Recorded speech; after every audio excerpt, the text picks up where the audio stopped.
नमस्कार, आज की खबर में आपका स्वागत है और मैं विजेंद्र सोलंकी। आज देश और प्रदेश में कई बड़ी खबरें रही। मायावती ने यूपी में राष्ट्रपति शासन की मांग की, कहा कि यूपी में चारों तरफ जंगल राज है। वहीं पीएम मोदी ने खुद को किताबी पाठ बनने से इनकार कर दिया। इसके बाद प्रदेश के शिक्षा मंत्री बैकफुट पर आए और कहा कि बॉस इज ऑलवेज राइट। अब बात प्रदेश की करते हैं। कोटा और अलवर में फर्स्ट मीडिया की खबर का असर नजर आया। कोटा में खून के खेल पर विधायक ने कार्रवाई की बात कही और कहा कि दोषियों को बख्शा नहीं जाएगा। साथ ही सीएमएचओ ने जांच के आदेश दिए हैं। वहीं अलवर में एनीकट के उठाए गए मुद्दे पर जांच के आदेश दे दिए गए। अब बात जोधपुर की करें तो यहां रेलवे अधिकारियों की दबंगाई सामने आई, टिकट की दलाली नजर आई। ऐसे में जब मीडिया कर्मियों ने मामला उठाया तो बदसलूकी की गई। अब बात उस खबर की जो है आज की खबर।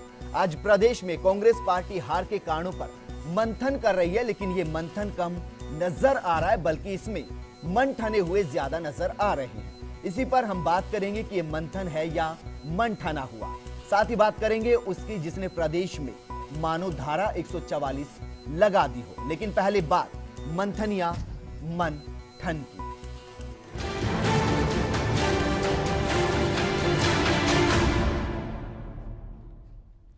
कांग्रेस का प्रदेश से लोकसभा चुनाव में सुपड़ा साफ हो गया। इसके बाद अलग अलग नेताओं ने हार के अलग अलग कारण गिनाए, लेकिन कांग्रेस पीसीसी जानना चाहती थी कि आखिर वो दो चुनाव के बीच में जो सफर तय किया गया उसमें वो कौन कौन से रोड़े थे, ब्रेकर थे, जिन्होंने कांग्रेस के प्रदेश में स्कोर को 20 से 0 कर दिया।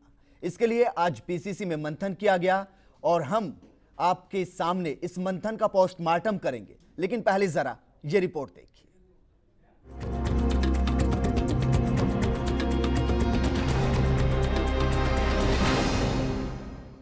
इस मंथन का सार क्या है, आखिर क्या आगे तय करेंगे आप? देखिए, विश्लेषण होने दीजिए। हर पार्टी अपनी हार का या किन कारणों से जीत होती है, उन सब का मंथन करती है। हमारी पार्टी भी कर रही है। एक सतत प्रक्रिया है। जब कभी भी चुनाव होते हैं, चुनाव के बाद में मंथन होता है और जिस तरीके की हार हमारी हुई है उसमें मंथन एक ज़्यादा मायने रखता है। यकीनन हार पर मंथन जरूरी है, लेकिन जिनके मन ठन गए हों उनके खिलाफ भला क्या किया जाए। फिर मैंने इनके गांव में घर में जाए, रतनगढ़ गया, कभी सदासर गया। 10 दिन इन लोगों ने मेरा काम मतलब मेरा टाइम खराब किया और मेरे बुला लेते, 2 घंटे बैठे थे। उसके बाद इन्होंने मेरे साथ मंच पे आए। मंच पे आते तो साथ रहते, लेकिन अंदरूनी उन्होंने बहुजन समाज पार्टी का समर्थन किया था। अपनों ने अपनों को हरा दिया, ये कहना है प्रताप पूनिया का। अब जरा ये भी सुनिए कि उदयलाल आंजना का क्या कहना है। आप पूर्ववर्ती सरकार को कितना जिम्मेदार मानते हैं? आपकी जो सरकार रही 5 साल तक कांग्रेस, उसके रिजल्ट विधानसभा में आ गए ना यार। 8 में से 1 विधायक है वहाँ केवल, तो 7 पे हार है। तो कोई न कोई कारण तो रही होंगे, नहीं तो बाकी तो 6 महीने बाद उन बातों को करने से कोई मतलब नहीं। एनालिसिस खूब हो गया, हाईकमान को भी मालूम है, आपको भी मालूम है, मुझे भी मालूम है। जो होना था जो हो गया, लेकिन अभी तक वो असर था। इस कारण से पूरे राजस्थान में कांग्रेस का नुकसान हुआ है। गहलोत विरोधी खेमे के माने जाने वाले उदयलाल आंजना आज भी विरोध करते नजर आए। ये सब आज उस वक्त नजर आया जब आज मंथन का दौर शुरू हुआ, लेकिन हार के कारणों पर मंथन शुरू होता उससे पहले ही नेताओं के मन ठने हुए दिखाई दिए। हार का ठीकरा एक दूसरे पर फोड़ अपना पल्ला झाड़ते नजर आए।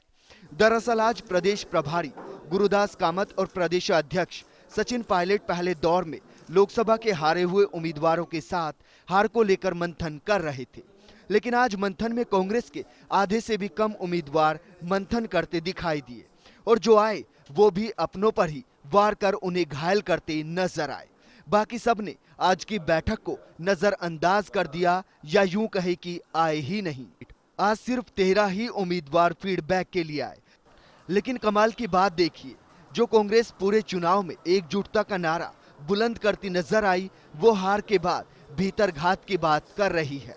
वहीं 12 उम्मीदवार ऐसे थे जो आज नजर ही नहीं आए। यानी इन 12 सीटों पर हार का कारण क्या रहा पता ही नहीं चल पाया और कारण भी नेताओं की तरह मंथन के दौर से पूरे तरीके से नजरअंदाज नजर आए, लेकिन जो आए उनके मन ठने रहे। जो कांग्रेस पार्टी के हमारे प्रत्याशी थे पूरे प्रदेश भर में, उन सब से मुलाकात कर रहे हैं और उसके साथ ही साथ जो संगठन से जुड़े हुए हमारे पदाधिकारी हैं उनसे भी हम फीडबैक लेंगे और जो परिस्थितियां बनी जिसके कारण कांग्रेस पार्टी की जो हार हुई है राजस्थान में, उस पर प्रत्याशियों से, पदाधिकारियों से, पार्टी नेताओं से हम लोग फीडबैक लेंगे। पहले दौर में यानी आज आधे से ज्यादा नेता मंथन को नजरअंदाज करते नजर आए और इस मंथन पर ही मंथन करने की नौबत कांग्रेस के सामने खड़ी कर दी, साथ ही कई सवाल भी खड़े कर दिए। वहीं बात कल होने वाले मंथन की जाए तो कल दूसरे दौर में अब पार्टी के ब्लॉक और जिला अध्यक्षों से लोकसभा वार फीडबैक लिया जाएगा। इनमें से कितने आएंगे कहना मुश्किल है, लेकिन कांग्रेस को हार पर मंथन करने के साथ ही मंथन का भी पोस्टमार्टम करना चाहिए। फर्स्ट इंडिया के लिए जयपुर से जसराज बुरांडा के साथ गोवर्धन चौधरी की रिपोर्ट। अब जरा ग्राफिक्स के जरिए आपको समझाते हैं कि आखिर वो कौन कौन से दिग्गज नेता थे जो आज मंथन के इस दौर में पीसीसी के दरवाजे तक पहुंचे ही नहीं। जरा देखिए, ये वो नेता हैं जो नदारद रहे, डॉक्टर सीपी जोशी। इनके अलावा भंवर जितेंद्र सिंह अलवर से, इजयराज सिंह कोटा से, गिरिजा व्यास, ये वो नेता हैं जो आज नदारद नजर आए। इनके अलावा चंद्रेश कुमारी, मोहम्मद अजरुद्दीन, ये भी आज बैठक में शामिल नहीं हुए। इनके अलावा हरीश चौधरी, ज्योति मिर्धा, ये वो नाम है जो आज मंथन के दौर से नदारद रहे। रघुवीर मीणा, मुन्नी देवी, गोदारा, मास्टर भंवरलाल, इनके अलावा रेशम मालविया, ये वो नाम है जो आज नजर नहीं आए। चलिए अब आपको दिखाते हैं कि आज बैठक में कौन कौन मौजूद थे। नमो नारायण मीणा, महेश जोशी, पीएस जाट, ये वो नेता हैं जो आज मौजूद थे। राजबाला ओला, लखीराम बैरवा, प्रताप पूनिया, इनके अलावा गोपाल सिंह इडवा, ये भी आज बैठक में मौजूद थे। उदयलाल आंजना भी आज बैठक में थे। इनके अलावा सुरेश जाटव, ये भी आज बैठक में थे। अशोक चांदना भी मंथन के दौर में सामने आए। इनके अलावा शंकर पन्नू, प्रमोद जैन भाया, ये वो नाम हम आपको बता रहे थे जो बैठक में आए, और उससे पहले हम आपको बता रहे थे वो नाम जो आज बैठक में नहीं आए। इन पर बात करने के लिए जुड़ते हैं अपने संवाददाता गोवर्धन चौधरी के साथ। गोवर्धन, मंथन का दौर आज जारी रहा, लेकिन कांग्रेस के अंदर मन ठने हुए नजर आए। बिल्कुल, मन कईयों के ठने हुए नजर आए, लेकिन मैं बता दूं जो गैर हाजिर रहे थे आज, उनमें से 5 नेता ऐसे थे जो दिल्ली में पहले फीडबैक दे चुके थे। उनमें से एक बड़ा नाम सीपी जोशी का है, उन्हें आसाम भेजा गया पार्टी किसी काम के जरिए। सचिन पायलट ने जो जानकारी दी उसके हिसाब से उन 5 नेताओं से बात हो चुकी है, लेकिन फिर भी पीछे 7 नेता ऐसे बचते हैं जिनसे फीडबैक लिया जाना चाहिए था। वो क्यों नहीं आए, इसके बारे में कांग्रेस के नेता जवाब देते उनसे नहीं बन रहा था। अब ये देखना होगा कि वो नाराजगी की वजह से नहीं आए या कोई उन्होंने पहले अनुमति लेके गैर हाजिर रहने की मांगी होगी, इजाजत मांगी होगी, ऐसा लग नहीं रहा है फिलहाल। लेकिन गोवर्धन, क्या इस चीज को लेकर पीसीसी के अंदर कुछ गुफ्तगू नजर आई कि ये नेता जो नहीं आए आखिर क्यों नहीं आए, और इसको क्या विरोधी खेमा माना जाए? देखिए, इसको विरोधी खेमा मानना फिलहाल गलत होगा। हालांकि उन्होंने कुछ नेता ऐसे हैं जो पहले 5 नेताओं की जो बात की जा रही थी दिल्ली में, उन्होंने फीडबैक दे दिया। 3 नेता मैं बता दूं, ज्योति मिर्धा, मोहम्मद अजरुद्दीन और जितेंद्र सिंह, ये विदेश दौरे पे हैं, इसलिए नहीं आ पाए। लेकिन बड़ा सवाल है कि जब पार्टी इस तरह के हार के कारणों पर मंथन कर रही हो और उसमें ज़्यादातर नेता, ज़्यादातर जो लोकसभा के उम्मीदवार हैं वो अगर नदारद रहते हैं, तो इसकी गंभीरता को समझा जा सकता है और पार्टी के नेताओं के बीच में जो कोऑर्डिनेशन है उसको समझा जा सकता है। तो सवाल खड़े होंगे इनकी नदारद रहने पे। सवाल खड़े होंगे इन सबके बीच। क्या ये माना जा सकता है क्योंकि जो वहां पर नेता है उन्होंने अपनों पर ही वार किया, गुटबाजी का मामला वहां पर उठाया, कुछ का कांग्रेस से जो है पत्ता साफ हो सकता है? बिल्कुल, उदयलाल आंजना ने इसकी शुरुआत की। उन्होंने सार्वजनिक रूप से पूर्व सीएम अशोक गहलोत पे निशाना साधा। उन्होंने उनका नाम तो नहीं लिया, लेकिन ये जरूर कहा कि पूर्ववर्ती कांग्रेस की सरकार थी, उसकी वजह से इतने बुरे दिन कांग्रेस को देखने पड़े। और उन्होंने ये भी आरोप लगाया कि उस समय अगर कांग्रेस के कार्यकर्ताओं की सुनवाई कर ली होती, उनके जो इश्यू थे उनको अगर एड्रेस कर लिया जाता, तो आज पार्टी की ये हालत नहीं होती। तो समझा जा सकता है कि कांग्रेस के मन कितने ठने हुए हैं और जो गुटबाजी और खेमेबंदी टॉप लेवल पे है वो किस स्तर पे आज भी बाहर आ रही है, इतनी बुरी हार के बावजूद। बिल्कुल गोवर्धन, कांग्रेस के लिए इस वक्त प्रायोरिटी क्या नजर आती है?